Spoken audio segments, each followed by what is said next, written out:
Hello and welcome back to London Cycle Routes.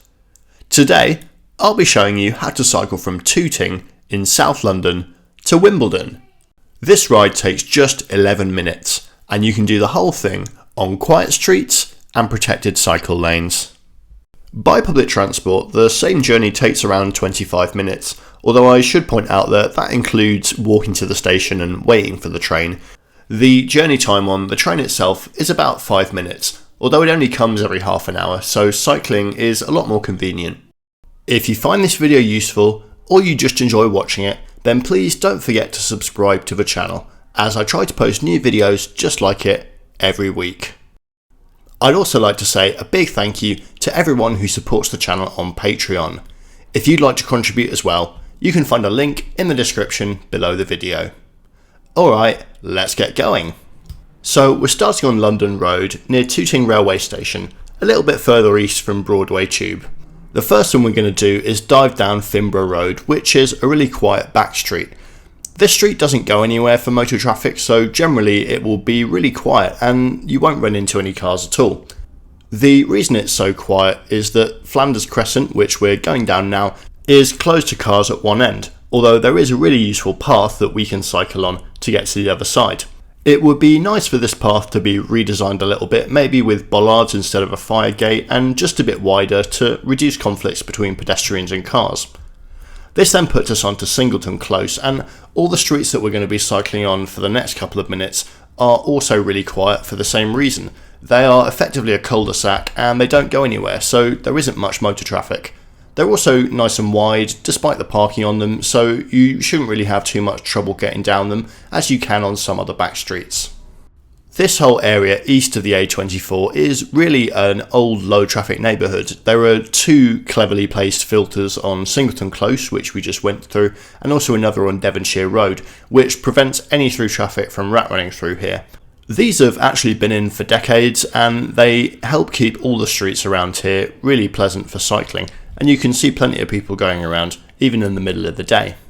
If that little path that we went through a minute ago was brought up to standard and made a bit wider, I think TfL could totally reasonably signpost a route down here like an official cycleway linking Tooting railway station up to Cycle Superhighway 7, which is where we're going to be going in a second, if only for a moment. CS7 actually deserves a video in itself, and I do plan to make one dedicated to reviewing it. This little section that we're going on is in protected lanes, but they're more annoying than they need to be. They used to be on the right where those parking spaces are, but it was routed onto the pavement just a year ago to make space for the parking outside that carpet shop. That was after lobbying from the local MP, and also the local council wasn't a massive fan of it either. Unfortunately, that means that turn into Briscoe Road is now a lot more hairy than it needs to be. The easiest way to do it is what I did in the video, which is to go to the end and wait in that little box and then wait for a gap in the traffic and go as if you're crossing the road. The back streets on this side of the A24 are actually the same as on the other side. They're also a mini low traffic neighbourhood, really just because of the layout of the streets. And so as a result, it's really pleasant to be cycling along here, and that really makes it even more of a shame that link on CS7 was made more difficult so recently. As you come to the bend in the road, watch out on the right for a turning down a nice little path which will send us through to another LTN. It's really little paths like this that keep all the streets around here so quiet, because in other parts of town they might be roads which cars could drive through, and that would create through routes for cars, but no, they're actually just little connecting paths that really give extra permeability for pedestrians and people cycling as well. Again, this area is also a mini low traffic neighbourhood thanks to the layout of the streets, and the road is extraordinarily wide and there's very little parking as well. It's really quite unusual to be cycling on such a wide and traffic free street. We're also running over what looks like a bridge or viaduct, and I think that was built to connect to the relatively new 1980s 1990s development. By the way, watch out with this mini roundabout here, they're not really good for cycling. And also you can use this protective island here just to make this turn into the cycle path a little bit easier.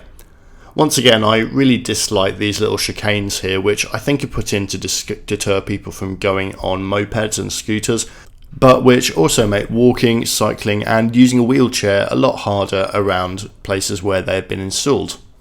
Cowper Road here is broadly traffic free and is mostly a cul-de-sac due to the layout of the streets, and at the end of it we've got a cycle zebra crossing over Haydons Road, which is really a bit faded and not all motorists will spot, so just make sure you're careful as you go over it. In fact, the cycle symbols have almost completely rubbed off.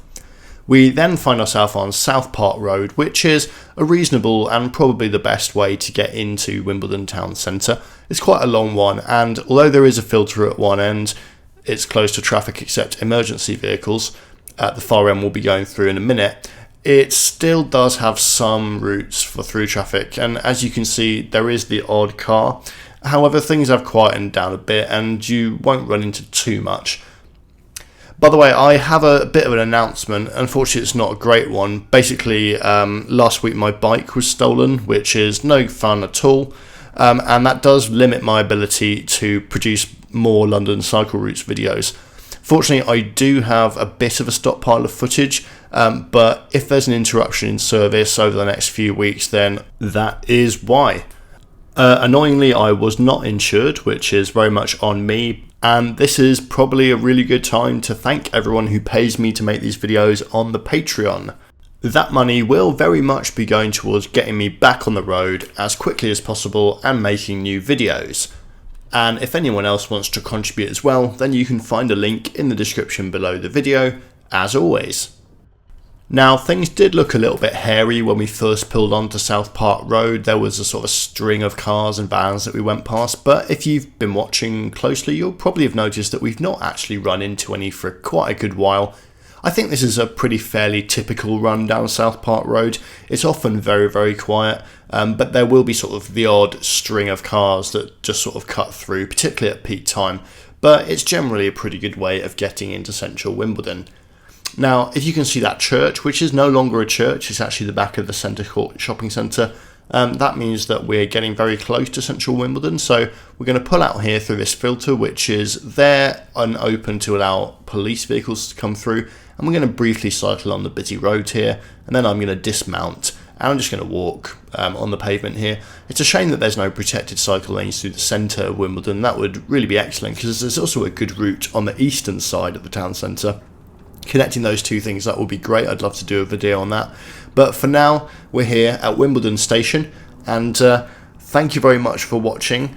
I really hope that you enjoyed that, and as I say, service may be a little bit infrequent. I'm going to try and keep it every week, but I may have to make the stockpile last depending on how long it takes me to procure a new bike.